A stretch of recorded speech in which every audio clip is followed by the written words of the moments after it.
பாடம் இந்த ஒரு வார்த்தையை கேட்டாலே போதும் உடனே நமக்கு ஸ்கூல் தான் ஞாபகத்துக்கு வரும் இல்லையா? ஆனா பாருங்க, நாம எல்லாருமே வயசு வித்தியாசமே இல்லாம நம்ம வாழ்க்கை முழுக்க எதையாவது ஒண்ணு கத்துக்கிட்டே தான் இருக்கோம். ஆனா ஒரு நிமிஷம் யோசிச்சு பாருங்க, உண்மையிலே கத்துக்கிறதுனா என்ன? சும்மா ஒரு விஷயத்தை தெரிஞ்சு வச்சுக்கிறது மட்டும்தானா? வாங்க இத பத்தி கொஞ்சம் ஆழமா யோசிப்போம்.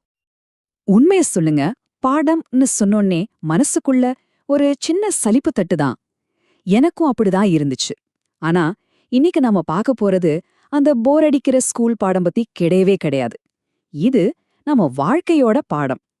உண்மையான பாடம்னா என்னன்னு நாம ஒன்னா சேர்ந்து கண்டுபிடிக்க போறோம். பொதுவா கத்துக்கிறதுன்னு சொன்னா நம்ம மனசுல ஒரே ஒரு ஐடியா தான் வரும். ஆனா உண்மையில அதுல 2 முக்கியமான வகை இருக்குன்னு சொன்னா நம்புவீங்களா? ஆமாங்க.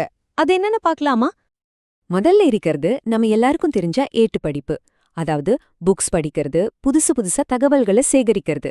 இது நம்ம மூளைக்கு, நம்ம அறிவுக்கு. சரி, 2வது என்ன தெரியுமா? அதுதான் வாழ்க்கை படிப்பு. இது அனுபவத்திலிருந்து வர்றது. நம்ம வீட்ல, தெருவுல, நம்ம செய்யற ஒவ்வொரு வேலையிலயும் நம்ம கத்துக்கிற விஷயம்.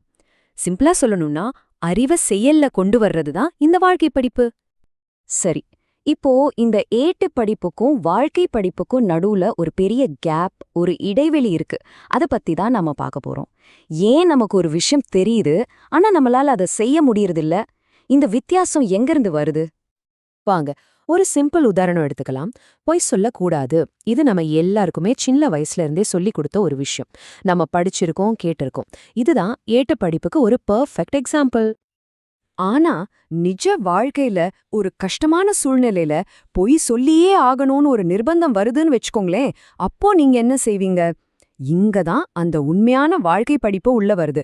நம்ம படிச்சதை செய்யறோமா, இல்ல பரவாயில்ல இந்த ஒரு தடவை தானேன்னு நமக்கு நாமே சமாதானம் சொல்லிக்கிறோமா? இதுதான் நமக்கான உண்மையான டெஸ்ட். இந்த கேப், அதாவது தெரிஞ்சுக்கிறதுக்கும் செய்யறதுக்கும் உள்ள இந்த இடைவெளி இருக்கே, இத நம்ம டெய்லி லைஃப்ல எல்லா இடத்துலயும் பார்க்கலாம். இங்க வண்டியை நிறுத்தாதீங்கன்னு போர்டு பெருசா எழுதி வச்சிருப்பாங்க. ஆனா பாருங்க, நாம கரெக்டா அதுக்கு கீழே தான் வண்டியை பார்க் பண்ணுவோம். இங்க எச்சல் துப்பாதீர்னு படிச்சு பார்த்துட்டே அங்கேயே துப்புவோம். பாத்தீங்களா? இதுதான் அந்த வித்தியாசம். அப்போ விஷயம் ரொம்ப சிம்பிள்ங்க. உண்மையான கற்றல், உண்மையான பாடங்கிறது நாம என்ன படிக்கிறோங்கிறதுல இல்ல. அத நம்ம வாழ்க்கையில எப்படி கொண்டு வரோம், எப்படி வாழ்றோங்கிறதுல தான் இருக்கு. இதை இன்னும் அழகா புரிய வைக்க ஒரு சூப்பரான கதை இருக்கு. இந்த ஒரு விஷயத்த வெறும் வார்த்தையில சொல்லாம வாழ்ந்தே காட்டின ஒரு மகாத்மாவோட கதை தான் இது. ஆமாங்க, நம்ம காந்தியடிகளோட வாழ்க்கையில நடந்த ரொம்பவும் பிரபலமான ஒரு சம்பவம். ஒரு அம்மாவுக்கு ஒரு பெரிய கவலை.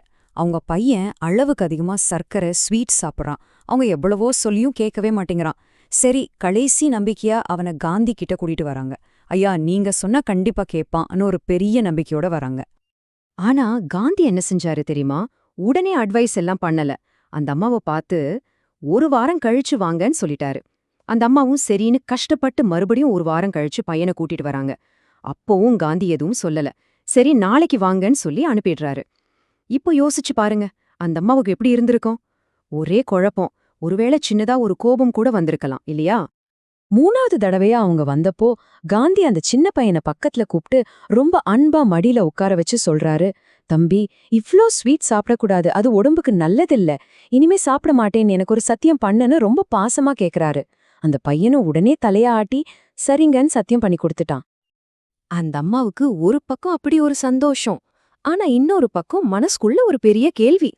இப்போ நம்ம எல்லாருக்கும் மனசுல என்ன கேள்வி ஓடிட்டு இருக்கோ அதே கேள்விதான் அவங்களுக்கும். பாபுஜி, இந்த 2 வரி அட்வைஸ் சொல்றதுக்கு எதுக்கு எங்களை இவ்வளோ நாள் அலைய வச்சீங்கன்னு கேக்குறாங்க. அதுக்கு காந்தி சொன்ன பதில் உண்மையிலேயே நம்மள ஆச்சரியப்பட வைக்கும். அவர் சொன்னாரு, அம்மா, நேத்து வரைக்கும் எனக்கும் அதிகமா சர்க்கரை சாப்பிடுற பழக்கம் இருந்துச்சு.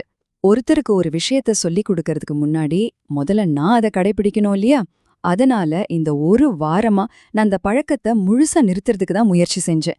இப்போதான் உங்க பையனுக்கு அறிவுரை சொல்ற தகுதியே எனக்கு வந்திருக்கு. பாத்தீங்களா? இந்த ஒரு சின்ன சம்பவம் எவ்வளவு பெரிய விஷயத்த நமக்கு சொல்லிக் கொடுக்குதுன்னு. உண்மையான பாடம்ங்கிறது வெறும் வார்த்தைகள்ல இல்ல, அத நாம எப்படி வாழ்ந்து காட்டுறோங்கிறதுல தான் இருக்கு.